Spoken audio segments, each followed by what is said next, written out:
ara ilẹ̀ India ẹ̀yà kan náà kọ́ni ní India China kì í ṣe ẹ̀yà kan náà Ọlọ́run ló mọ jẹ́ ẹ̀yà tí ń bẹ ní India ní China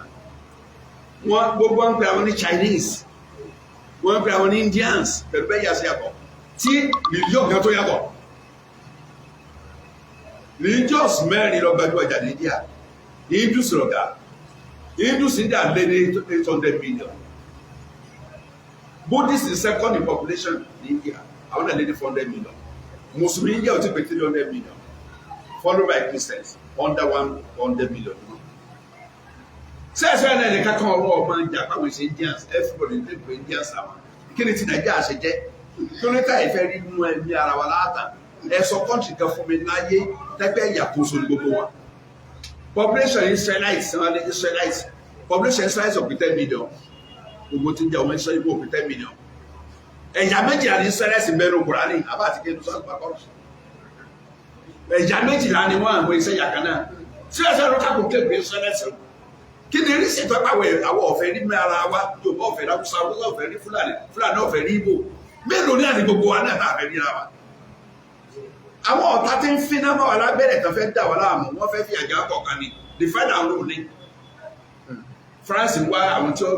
yà sẹ́gbẹ́ kan tí ó mọ̀ control America wá tí ó yà sẹ́gbẹ́ kan tí ó control Britain wá tí ó yà sẹ́gbẹ́ kan tí ó control America China ọmọ wa tí ó yà sẹ́gbẹ́ kan tí ó control gbogbo àná òwò lẹ́rú kọ̀ọ̀kan bọ̀ báyà population tó high yẹn náà ní ọjọ́ orí amúlẹ́rú tán sógbà àti di tahoro ó di amúsìn lọ́rùn nǹkan ìjà tí ó máa sì bẹ lọ́rùn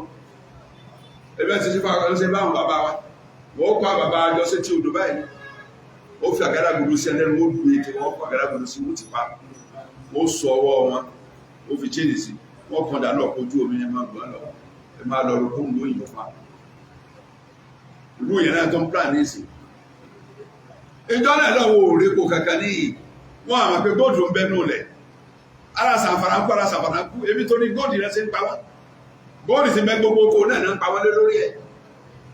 ẹ̀rí tọ́wọ́ sí tó yẹ ní ayé kí káwọn jàǹdùkọ́ lọ àtàkì fílẹ́tìsì 50 lọ́jọ́ kan oṣù wọ́n sì máa kó yẹn lọ sínú igbó lọ lẹ́nu over 500 yẹn lọ́jọ́ kan oṣù nílùú tọ́ba tó lóye yìí onísọ́jà tó ní àbọ̀sọ ní navy tọ́lọ́rọ́pàá tọ́lọ́rọ́ tẹ̀lẹ́múyẹ́ tẹ́sí ń ṣe tẹ́sí sọ́sì ọ̀pẹ́ ìkan bẹ lábẹ́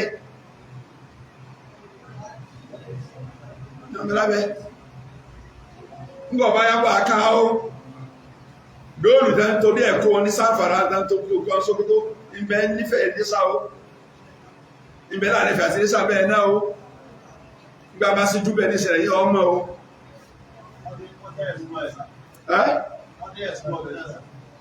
àbọ̀ ọmọ pé kó tibẹ̀ náà wọ́n ti wà bẹ́ẹ̀ àìlò tí ìdá nǹkan wọ́n ẹ̀kọ́ta wà kò fi kó ọ̀parí wọ́n bẹ̀rẹ̀ ókè wọ́n máa gbé lọ ẹ̀yọ ọmọ ó lẹ̀yẹ máa dáko àwọn ọmọ kó góòlù láàrin ẹ̀yẹ máa rókó tí ẹ máa tọ̀ gẹ̀dẹ̀ ẹ máa ta pékeré plantain chips wà ó góòlù ọ̀sẹ̀ ń kó lọ yìí dodo kiri wọ́n sì kó góòlù lọ inna lillahi wa inna ilaihi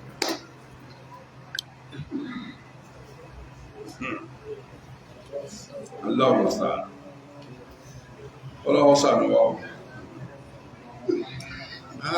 mo ti rí ìlú tí nǹkan bẹ̀ ń dojú láyé ọ̀gá ní Nàìjíríà ó ń dojú gbáà ní